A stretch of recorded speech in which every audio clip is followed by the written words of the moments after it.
여러분 안녕하세요. 이번 영상에서는 천문학자들이 맞닥뜨리고 있는 은하계 중심핵에 관한 수수께끼를 또 하나 다뤄보도록 하겠습니다. 이 이야기는 전에도 한 것 같은데 라고 생각하실지도 모르겠는데요. 하지만 아닙니다. 이 화제는 처음입니다. 우리 은하의 중심은 언제나 차례차례 새로운 수수께끼를 연구자들에게 던지고 있습니다. 자, 토픽 간판을 내건 이상 그런 수수께끼를 하나도 놓칠 수는 없죠? 바로 시작해 보도록 하겠습니다.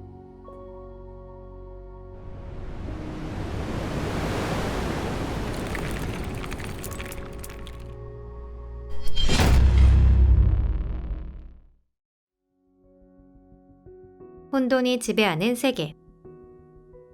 우리가 살고 있는 별의 섬의 한가운데를 연구자들은 은하의 중심핵이라고 부르고 있습니다. 이곳을 중심으로 우리 은하의 모든 항성이 공전하고 있는데요. 그곳은 실로 혼돈한 세계로 그 환경은 은하의 다른 곳과는 크게 다릅니다. 우리 은하의 핵에는 무수한 항성이 있습니다.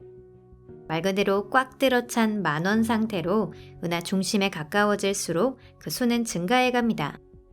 예를 들면 중심 부근의 1파색 입방체 안에는 1000만 개 이상의 항성이 들어 있습니다. 참고로 태양 부근의 1파색의 입방체 안에는 태양 이외의 항성은 한 개도 없습니다. 은하 중심의 항성 중에는 늙고 비교적 온화한 적색 거성도 있고 항상 무서울 정도로 강한 휘선을 발하고 있는 불안정한 천체의 볼프레이의 별도 있습니다. 은하의 핵은 상시 가스와 먼지 구름으로 덮여 있기 때문에 일반적인 방법으로는 관측할 수 없습니다. 이는 우리가 은하의 핵을 아주 조금밖에 모르는 이유 중 하나이기도 합니다. 또 하나의 이유는 그 환경 아래에서는 우리에게는 당연한 자연의 법칙이 조금씩 어그러져 있기 때문입니다. 예를 들면 항성처럼 행동하지만 가스구름으로 보이는 천체 같은 신기한 물체가 태어나기도 합니다. 그리고 애초에 은하의 핵에 항성이 존재하는 것 자체가 수수께끼입니다. 연구자들의 계산으로는 그곳에는 어떠한 항성도 존재하지 않아야 합니다. 우리 별의 섬 한가운데에 있는 초대 질량 블랙홀의 조성력에 의해 항성은 형성 도중 단계에서 갈기갈기 찢겨질 것이기 때문입니다. 특히 우리 은하의 한가운데에서는 그와 같은 일이 일어나고 있으며 거기에는 궁수자리 A별이라는 초대 질량 블랙홀이 자리하고 있습니다. 질량은 태양의 400만 배가 넘고요. 이 초대 질량 블랙홀은 거대한 가스 원반이 주위를 둘러싸고 있어 그곳에서 항상 물질을 보급받고 있습니다. 그 물질 중에는 근처의 항성에서 가져온 것도 있습니다. 그러니 궁수자리 A별을 고대 신화에 나오는 아이를 잡아먹는 크로노스에 비유해도 과장이 아닌 셈입니다. 초대 질량 블랙홀 주위를 회전해서 그 안으로 떨어질 때 물질은 강한 전파를 방사합니다. 그 때문에 초대 질량 블랙홀은 전파원이 됩니다. 실제 궁수자리 A별은 최초의 아담한 전파원으로서 발견된 것입니다. 다양한 종류의 우주선이 우주 공간을 날아다니고 있는데 이는 초대 질량 블랙홀뿐 아니라 다른 여러 발생원에서도 방사되고 있었습니다. 천문학자들은 일반적인 가시광선으로는 관측이 불가능하거나 어려운 우주 영역에서도 감마선이나 X선에 의한 관측을 통해 우주선을 포착할 수 있습니다. 이 감마선을 사용해 우주 지도를 제작하던 중 한 발견을 하게 되는데요. 이것이 바로 이번 영상을 만드는 계기가 되었습니다. 은하핵 주위의 장벽. 예기치 못한 현상은 전혀 다른 것을 알아보다가 뜻하지 않게 발견되는 법입니다. 그때도 그랬습니다. 중국 천문학자들은 페르미 천문대의 감마선 우주망원경의 수신 데이터를 정리하면서 어떤 이상한 사실을 깨달았습니다. 전에 예측한 대로 은하계 중심에 있는 초대 질량 블랙홀은 주변 우주 공간에 대량의 감마선을 상시 방출하는 입자 가속기로도 작용하고 있음을 알게 되었습니다. 하지만 동시에 이 초대 질량 블랙홀의 베타적인 성질도 밝혀지게 되는데요. 우주의 다른 곳에서 도래한 감마선은 마치 보이지 않는 장벽에 부딪혀 튕겨지는 것처럼 우리 은하의 중심에 거의 들어오지 않습니다.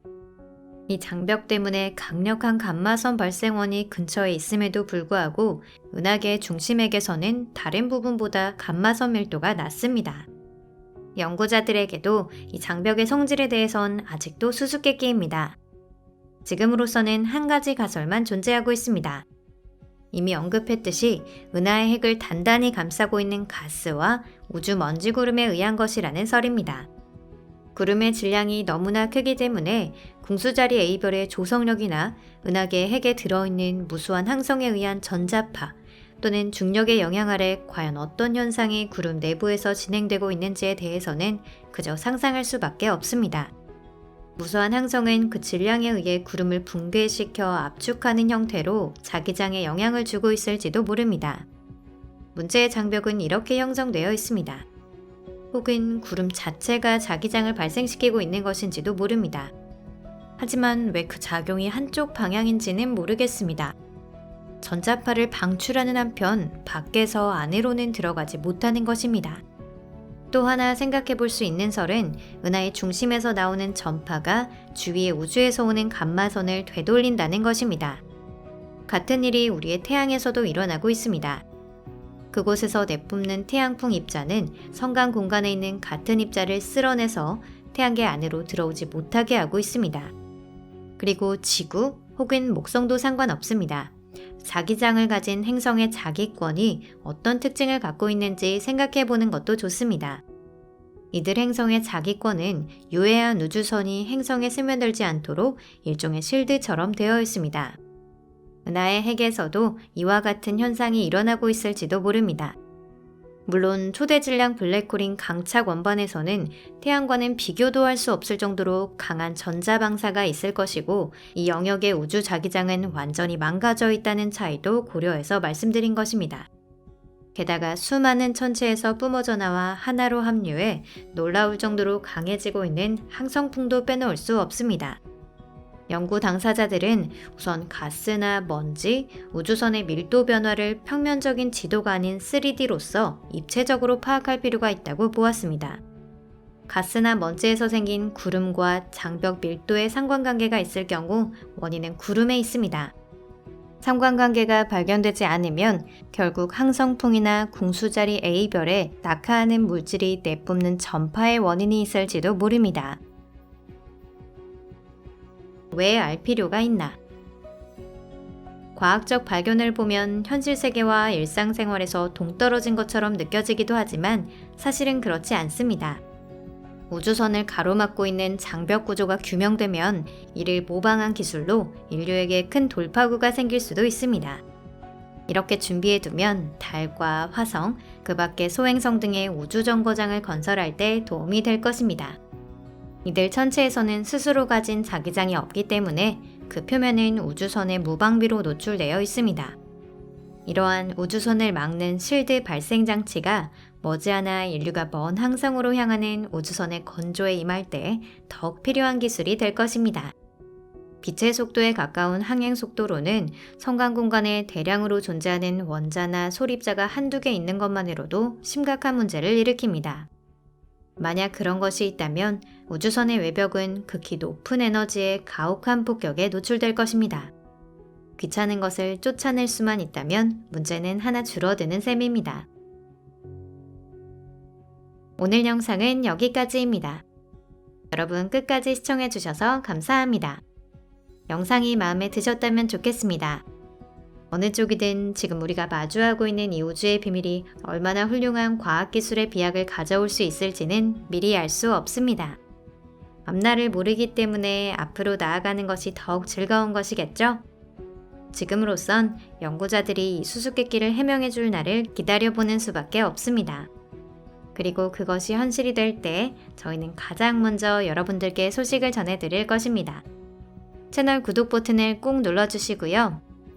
좋아요와 SNS로 친구들과 영상을 공유하시는 것도 잊지 말아주세요. 그리고 우주의 불가사의에 접근하는 새로운 동영상을 놓치지 않도록 종 모양의 버튼을 꼭 눌러주시면 감사하겠습니다.